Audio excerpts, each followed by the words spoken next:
It's kind of like Evil Dead, except minus Sam Raimi and Bruce Campbell. So, not good. Hey everyone, it's me, Aaron. And I'm Michelle. And this is our post-Shriek Out reaction, and it is the final week of post-Shriek Out reactions, which means it is time for Viewer's Choice Week. And I always both love and dread Viewer's Choice Week. I love it because you guys will recommend to me movies that many of which are very unique and I've never even heard of, or they're films that I've always wanted to watch, and this finally gives me an opportunity to check it out. So Viewer's Choice Week is great for that. But I also kind of dread it because it's you guys, fans of the channel, people who have supported this channel, and I want to be really nice to you guys. But every now and again, you guys will come in here and go like, hey, this is one of my favorite movies. Could you please review it? And I'll be like, yeah, absolutely, you got it. And then I won't like it, and I'll feel like a complete douchebag for coming in here and going, hey, you know that thing that you wanted me to talk about because you like it so much? Ooh, I'm not going to be nice. Maybe we should just put that in front of the viewer request thing as a spoiler. I feel so bad when someone requests something during Viewer's Choice Week, and I don't like it because I kind of feel like they're just. It kind of feels like I'm just slowly moving that pie into their face, in the meat. Just kind of oh, you. Unless someone out there deliberately requests a bad movie just so we can shit all over it. That's the thing. Sometimes I wonder if people actually do that. Sometimes I wonder if that's the reason why they're requesting some of these movies. But I can't tell on this one because this is definitely a cult classic film. And the movie that we're talking about is Night of the Demons. It was requested to us by Brad Thorne. He's been following me on Twitter for a while. Very nice guy on Twitter. So I was like, yes, I will absolutely do one of your movies. And I'm just going to come in here and go ahead and apologize that I didn't like this one. I'll just let you know right there at the start of this thing. But I'm going to try and give it a fair shake. Even though I literally started this review with a joke about how it's bad. But I'm going to try and be fair on this one. Because I can see why people would like it. This feels cult classic-y. Yeah, absolutely. This feels like there's gonna be that group of people out there that this just came in here and it was that magic movie for you at the right time in your life, and it just hit you like that, and it was all the things that you love just in one thing. It kind of had that Return of the Living Dead vibe. It really feels to me I wasn't joking when I said this does kind of feel like someone tried to make Evil Dead. But it also kind of feels like someone trying to make Return of the Living Dead. And both of those movies are fantastic. I love both those films. And you can definitely see the DNA of both of those things in this movie. Just, it's missing a lot of the things that made both those movies work, as well as just missing a lot of things that make movies work. Again, I'm sorry that I didn't like this one. I'm going to try and not be too mean on it. But let's go ahead and get into this. It is about a group of school students who all get invited to a party at this old morgue. Yes, thank you. At this old abandoned morgue. I was going to say crematorium, but it's crematoriums are part of the morgue. Yeah. So they get invited to this old party at this old abandoned morgue. The biggest one in 4 counties. Which I don't know why, but that line actually cracked me up because I was like, so is there just a giant one in the 5th county over? How does that work out? Is there an actual morgue bigger than this one? Is it famous enough that you all know about? But they go there and they're dancing, and then they decide to do a seance thing, and then some of them get possessed by demons, and they hunt down the other ones and try and possess them or kill them. And that's it. That's the movie. This movie is an hour and a half long, and I will go ahead and say this movie, it suffers the biggest problem that I personally have with bad movies. We've been reviewing movies for years now on this channel, and I've gotten to that point in which I've realized my greatest kryptonite when it comes to bad movies is pacing. And this movie has such bad pacing. In this film, there are so many moments where characters will just be standing there, not talking, just and then they'll say a line, and then there'll be a long-ass pause until another line is delivered. Long-ass pause. Next line delivered. And like there would be just shots just held on these characters for so long. And it's like, okay, we get it. Please move on. There's like, so many times in which I just want to go, all right, for the love of God, we understand the scene already. And the thing is, like, this movie is already short. You mentioned it was like only only an hour and a half. So it's like, if you just like cut out all the padding, this could have just been like a Halloween special. My God, I had the exact thought. This feels like a half-hour Halloween special. And the way that this movie ends with like one like standalone gag that's a reference back to something at the very beginning of this movie. And I looked at that and went, that is so kind of out of place. It feels to me almost like the tail end that you would have on like an anthology movie like Creepshow or something, like, you know, in those Creepshow films where they gotta go with that one last scare and something always really short that goes back to the beginning of the anthology series. That's what that felt like. And when I saw that, it kind of hit me. This really feels like you could even have shortened this to like less than half an hour and had this be like 20 minutes of a 2-hour long anthology horror series. But yeah, this thing, it just feels so stretched out. There are, let's count them down. Okay, there's the main girl. There is her boyfriend. There's her ex-boyfriend. There are the 3 kind of like rebellious characters. Like Bulk and Skull and their girlfriends, I call them. Yeah, so there's them. Then there's the goth girl. Then there's the hot girl, because I put them in quotation marks, because this movie wants you to know that everybody at this party is just like, no, she's the hot girl. Like, she's the one that everyone just can't keep their eyes off of. And I mean, I'm not. Or like the slutty girl. Yeah, like, exactly. Like, I'm not trying to be like judgmental here. No, neither am I. But it's like understand. the way it was obvious, like the way they filmed this character, the way she was acting. The very first time you see her, it's her ass, and Yeah, I don't mean like just like a shot of like her butt. I mean like she's bending over in a skirt that like just it's like a tutu. So you just see full ass on display. And again, we were mentioning how these scenes they just hold on them. It would not get off that butt, and I was just like, oh my God, it's a butt. We understand it already. Like, is this a softcore porn or a horror movie? It kind of like feels like it at times, right? But so she's in there, and then there's also the 2 friends of the main people, which they're there for exhibition. Wait, that's the correct word, right? When you just like explain stuff? I think so, yeah. Okay. No, wait, exhibition is like people who get naked. Wait, what? That was the slut girl. That was the slut girl. Anyway, you know what I'm talking about. Exposition. Exposition. Yes, there we go. Do not want to screw those words up. No. But yeah, so that's it. There's 10 characters in here, and this movie's an hour and a half long. The first death happens 50 minutes into the movie. Like, there's 10 of you. You could easily have spaced this out. But no, they take their time until someone actually dies. Granted, people get possessed by the demons before then, but they're still basically just acting normal at that point. Like, I get they want to, like, lure them into, like, a full sense of security. It's like they don't want to make it too obvious that they're, like, possessed, because they'll, like, you know, make them more cautious around the demons and stuff. Well, they want to trap them. Yeah, exactly. That's what they want to trap them. But it does make me think to Evil Dead. It's like, okay, a bunch of people trapped in one location, and then one by one they're getting possessed by demons, turning on each other. And that movie had like half the size roster that this one does. And yet they paced everything out with like who got infected, who got turned into a demon, who got killed. So much better than this one did. And it really does just make you look at this film like, you have kind of the blueprint like right over there.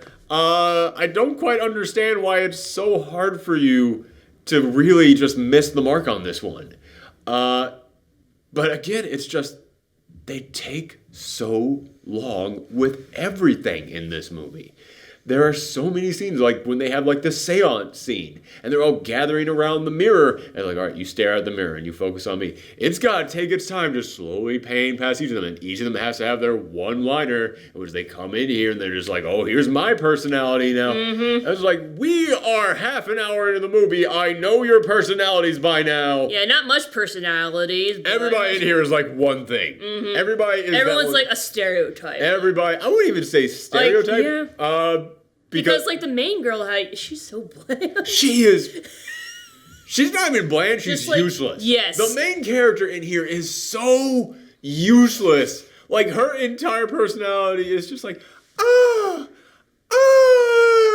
She's the damsel in distress. She is 100%. There is a moment in which one of the demon girls is walking down the hall towards her, and she just immediately, falls on the ground, just, and her ex-boyfriend's like, get up, I can't.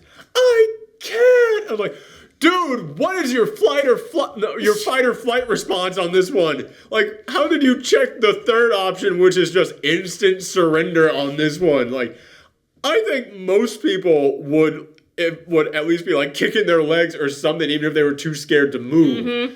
Oh, like it would make sense if she like sprained her ankle or something. But no, she instantly just get up! I can't. That is again holding on that as this slow ass demon is just coming down the hall. She is useless. Like, so many of her lines are just, I can't do that. No. There was a moment in which she falls off a roof and she is holding on the edge, and like 2 little steps over from her is a walkway, and God, what was his name? Roger, yes.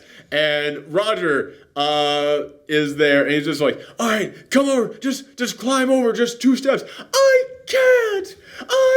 I was like, can you do anything in this movie? The only thing she does in here at one point is that she is able to rip a steel pipe off the wall with her bare hands, which, how on earth is the strongest member of your crew also the most cowardly one? That seems like a waste of strength. It's like ultimate cowardly lion right there. Like. She rips a steel pipe off of the wall, and it's inside the crematorium part of it, which, by the way, there was a moment in which they lock themselves in the crematorium. It's the last 2 people alive in this movie. And she sees the giant door there, and she goes, it's a way out. It's a door. We can get out if we go through this door. And you and I were screaming, it's a furnace, you idiot.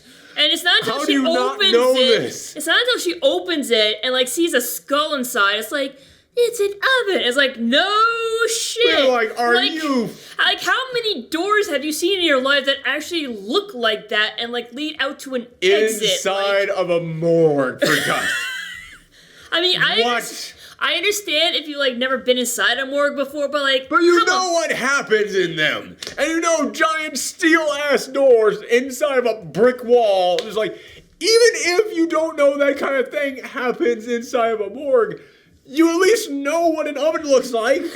Oh my God. It's like you've at least been to like a pizzeria at some point, probably in your life. Maybe, who knows? She's so sheltered. Yes. Oh my God, I hated her.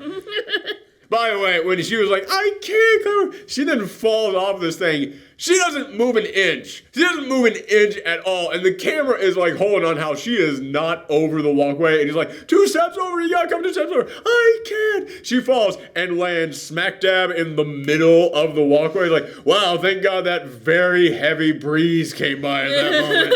Just instantly nailed that perfect timing. But yeah, the only thing that she ever does that isn't just helpless damsel in distress mode is after she rips the steel pipe out of the oven with her bare hands, it's spraying gas out of the room, and she takes a lighter and lights it and basically uses it as a blowtorch on the monsters. And all I could think was like, gas doesn't always really go in a straight line. You know it's that? like, is this... And she was holding the pipe. Maybe. I don't know enough about turning gas pipes into flamethrowers to really know exactly if this would work. But maybe like right after you ripped it off and did that, it would work. But she had it out for a while. It was like that entire room is filling up with gas. And it's like quick. Honestly, if it was like basically the real world, like the entire place would have just exploded and they would all die. It would have gone full like Stephen King's The Shining there at the end of this thing.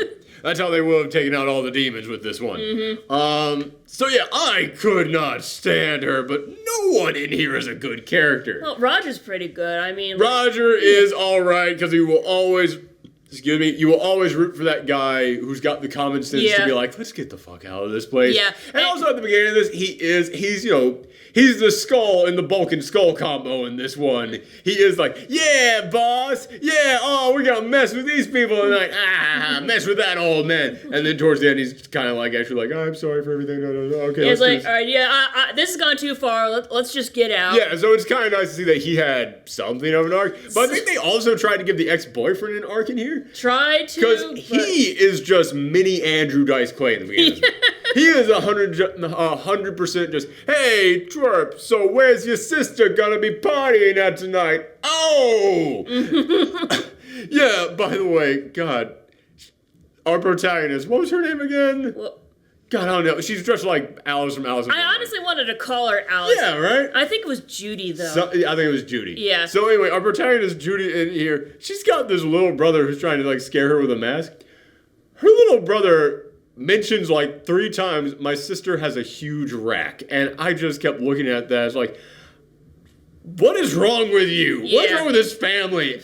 But it's like, you know that was just because that's the character type for all the women in here. Like, all the women in here are going to strip down at some point in this movie, and it becomes very clear very quickly, oh, the producer of this film had a type. It becomes like, oh, okay, yeah, none of you were hired for your acting talents.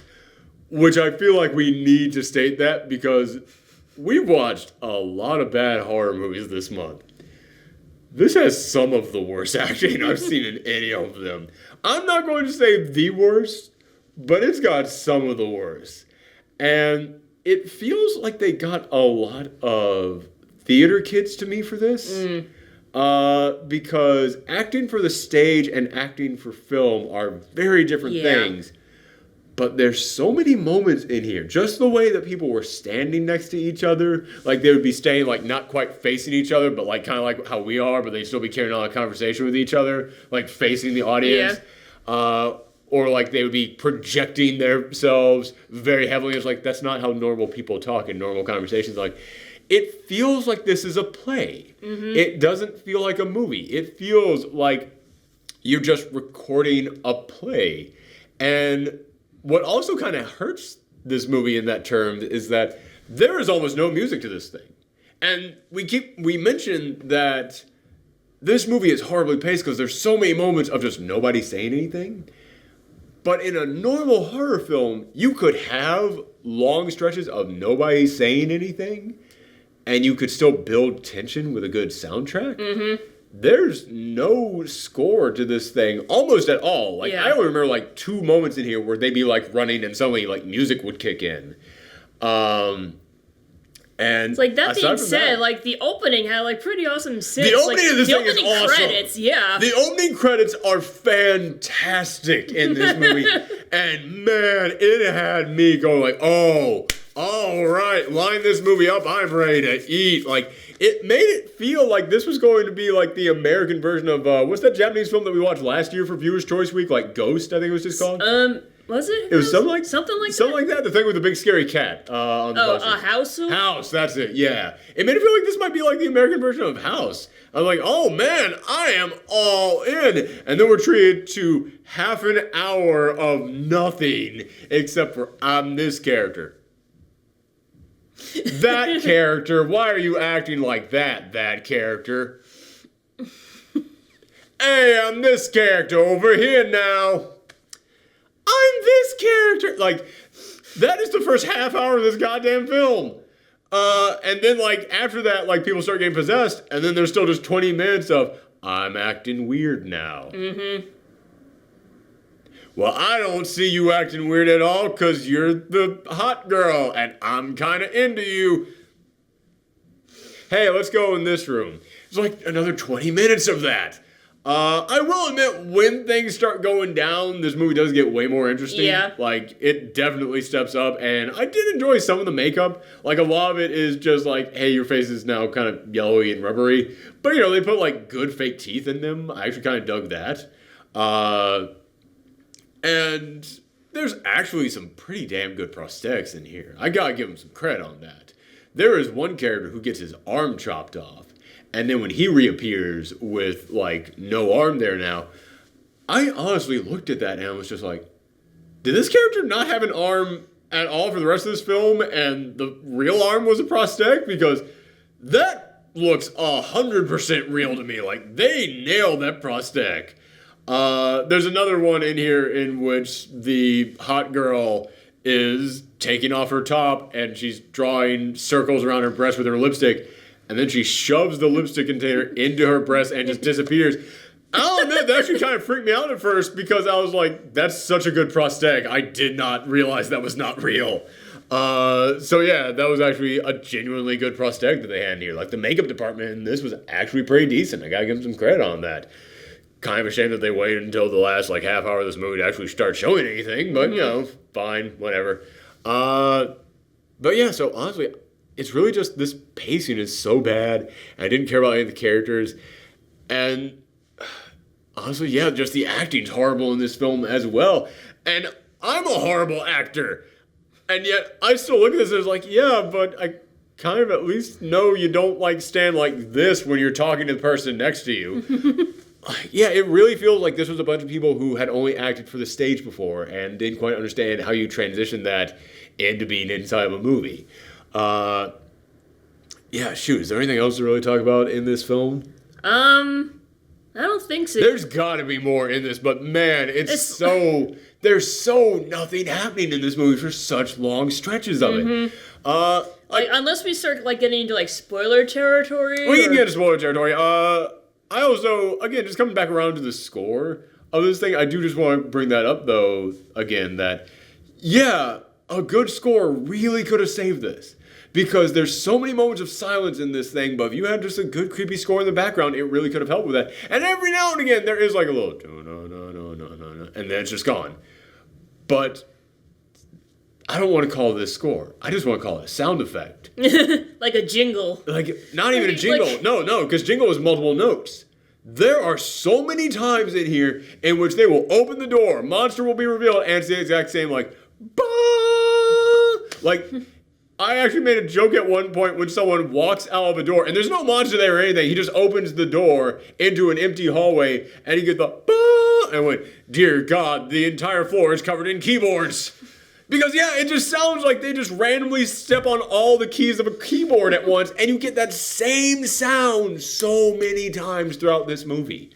Yeah, I've got, like, nothing else to really talk about in this film, other than the fact that at the beginning of this movie, it opens up with the best grumpy old man you've ever seen in a movie. The grumpy old man at the beginning of this thing, oh, he puts Grandpa Simpson to shame. Like, he's even got the grumpy old man voice of the, you darn kids. Like, I honestly wondered if this was actually dubbed.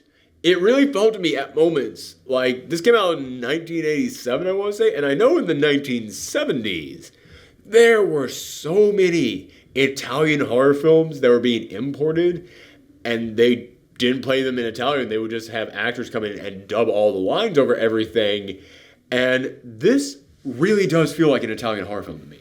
Partly because they're not afraid to get gross when they do actually start getting gross. I'll give them that. Like, there's a scene in here in which someone's eyes are plucked out.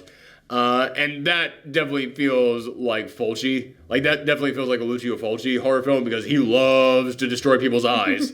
So, yeah, I kept looking at this like, okay, I can see, like, multiple inspirations in here, but if I found out, like, at the tail end of this was not an American film, and this was actually an Italian film and just had really accurate dubbing, that would actually explain a lot. Like, did you, like, look it up or see if... I know it's not an Italian horror film. This is definitely, like, no, nobody in the 1987 could match lip-syncing up that well in a dub. This is definitely an American horror film. But if it was dubbed, again, that would at least explain some of the horrible acting. Like, that would at least explain the protagonist, because her voice sounds like a 1980s voice actress. Like, go back and watch, like, anime from the 1980s. Yeah. Like, so many of the female characters were just, no, this character, please do not go to the place and do that thing. That is literally her voice in this entire movie. But everyone else in here is like, no, that's an actual real voice in here. That's them, and it's lip-synced up well. but it would explain, like, the weird pacing of here, because then I could at least come in here and be like, well, it's European, it's different from America, and that instantly means that's better than us. I'm a film snob, I understand these things. But it would also explain, like, the huge gaps of, like, nobody saying anything, or the huge gaps of no music in there, because it's like, yeah, you couldn't come in here and just get the official score from them. You would have to delete all the sound in here and then add it in afterwards, and yeah, you can't pay for a score then. You wasted all your money on hiring voice actors and sound mixers in here. You can't do all that. Yeah, it really just kind of felt to me like this was an Italian horror film that got dubbed, except it's not. That's what this movie kind of felt like to me. I'm not going to give it a score because it's Viewer's Choice Week, and I already feel shitty enough coming in here and just bad-mouthing a movie that someone out there likes and wanted me to come in here and talk about what I enjoyed about it. But I will say this about it. I do understand why people like it. Evil Dead is my favorite horror film of all time. But I 100% understand how somebody who is not into Evil Dead could watch that movie and just basically say all the shit about that I just said about this film. Like, yeah, the acting in Evil Dead is not good. I can 100% say that. But there's many other problems that I don't have with that movie, but I can understand other people having with that movie. That's kind of what cult classics are. They're films that the vast majority of people are not really going to see what is magical or brilliant about it, but you, that special one person out there, you're gonna get it. It's gonna speak to you. It's gonna be your movie. And that's what this is. It is a cult classic film. Mm-hmm. And man, I am not in the audience for this one. Which is weird because, as I said, this feels like Evil Dead meets Return of the Living Dead, and I love both those films. But sometimes two great tastes don't always taste great together. But also, yeah, man, bad pacing, bad acting, bad characters, like, it just all kind of wrecked this movie for me. I'm not going to give it a score, and I apologize that I didn't like the movie that you guys wanted me to talk about here on this one. Spoiler corner on this one, though. I will say the ending is a wonderful what the fuck. Because we briefly mentioned it, but the ending of this, it really feels like the ending that those old anthology horror films would have. Where it's just like, hey, you remember that one thing from the beginning of this movie? Well, it came back full circle for one final scare for you guys. Because that old man at the beginning of this film, he hates young people so much, he's going to put razor blades in the apples. And at the end of this movie, he is still just being grumpy like, oh, you darn kids, get off my lawn on this November 1st because it's the next day. And then he goes inside, his wife's like, oh, I baked you a pie, dear. And he's eating, he's like, no. Oh, where did you get these? I was like, oh, well, we didn't have as many trick-or-treaters as normal, so I used all the apples that you had. Apples? And then you see him start bleeding from the neck, and razor blades fall out of the holes in his neck. And she just comes up and kisses him. Like, no, he passes out from blood loss just on the table. I don't think it's passing out. He's dead. Yeah. He falls over, and then she just comes over and kisses his corpse and is like, Happy Halloween, dear. Like, I feel like she did that on purpose. Oh, 100%. It's like, this is what you get for being an asshole to all those kids. 100%. But again, that's how a lot of those, like, anthology horror films would end. It's just like, okay, that one thing from the beginning of this movie, it comes back around full circle. But also, out of nowhere, some person you would not expect to be creepy monster killer is creepy monster killer. Like, hey, Ole who's baking pies who we just met, guess what? There she is. She's actually a serial killer on this one. It's one of those things that you look at, it's like, I can see how this is like taking influence from other films like Creepshow that were very popular at the time. But again, this entire movie, it just feels like, I like this movie, I like that movie, I like this movie, and I like that movie. I'm going to cram them all together. And the person just didn't quite understand, like, how all of them worked, what made each of them, like, actually pace out well, each of the characters so likable than the other ones, what made those films work in general. It is, this movie to me, the best way that I can describe it is that it has all the magic of picking up your junk drawer and dropping everything on the floor. It's just like, here's a bunch of the random shit that I just collected over the years. Just bam, there it is. It's like, oh, okay. All right, well, There's some neat stuff in there. Oh, by the way, other spoiler.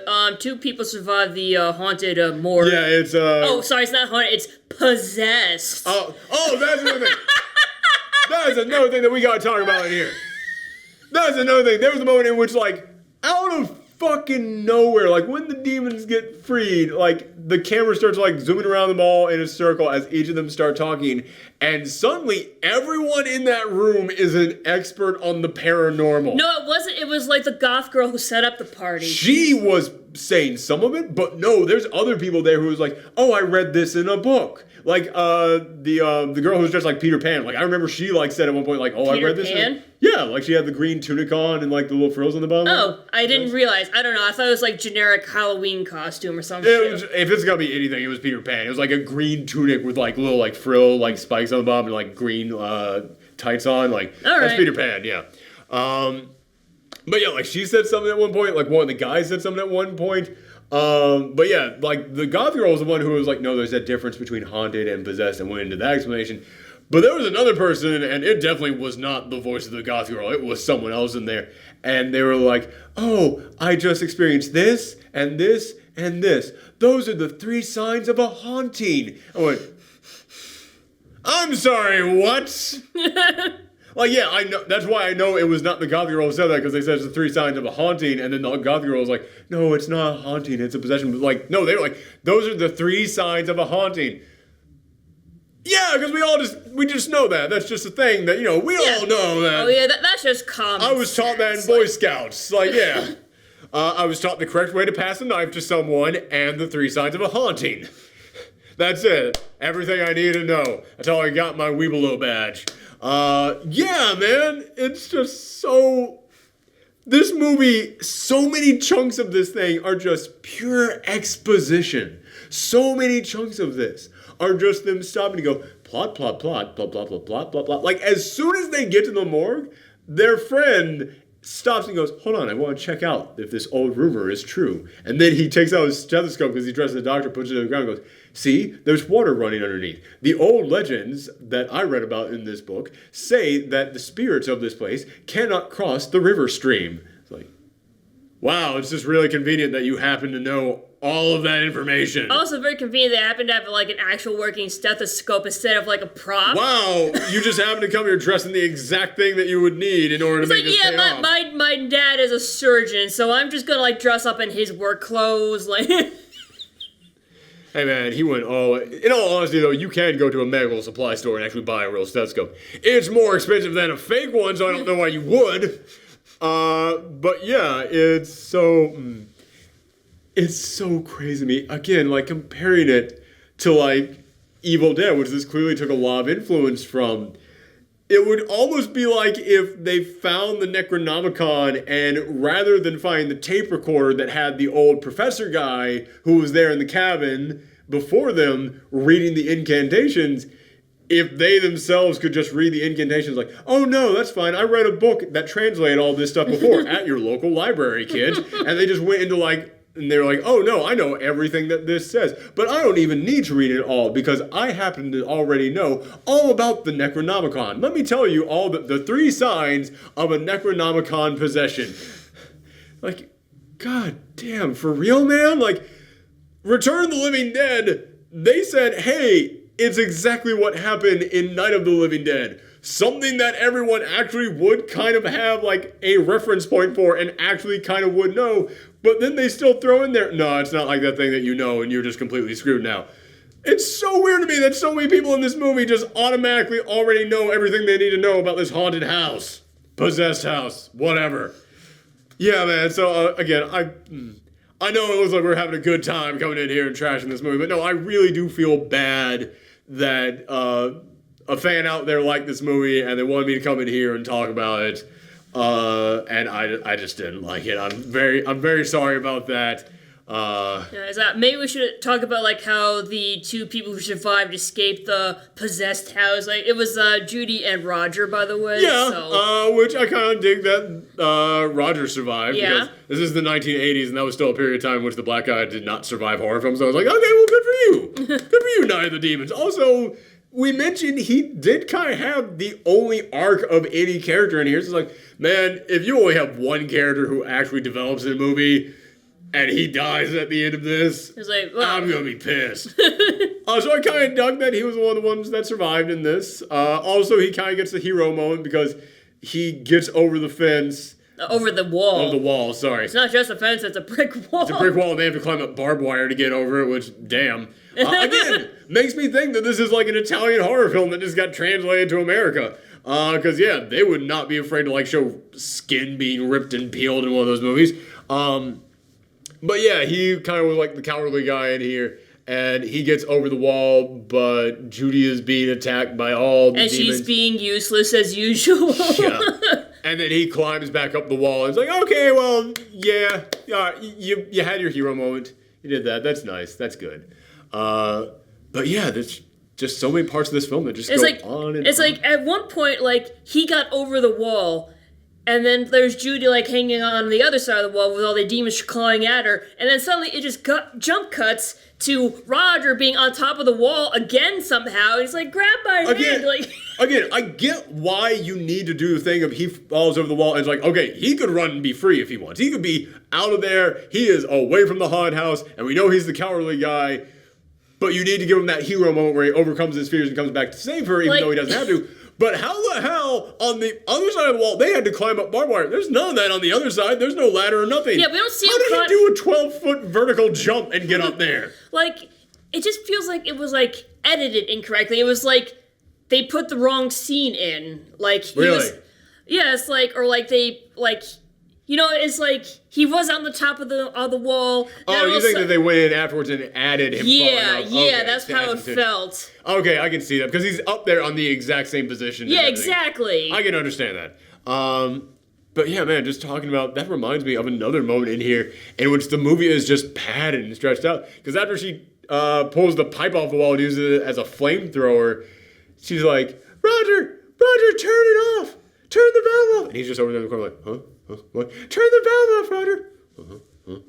What? The valve, Roger. Turn it off. I can't control this, Roger. Hey, Peach. Peach is up here now. Yeah. It's just this long, stretched out sequence of just turn it off, Roger. What? The valve. This valve? This? Yes, Roger. The valve. Oh, no, not that way. No. Okay, maybe this way.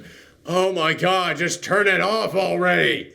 Or have the gas just die because this is an old building and why is there still gas right in here anyway? Yeah, that raised a question.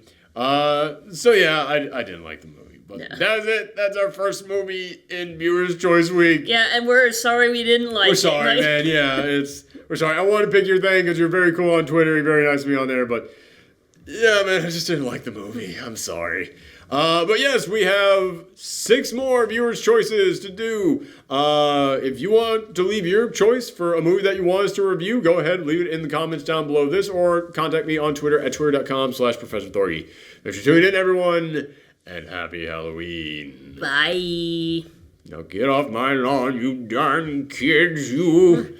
Put razor blades in your Snickers and your Xboxes and your Fortnites and all those things that kids like. Kids don't eat apples on Halloween. What the fuck? Like, I know! That shit stopped in like the 70s.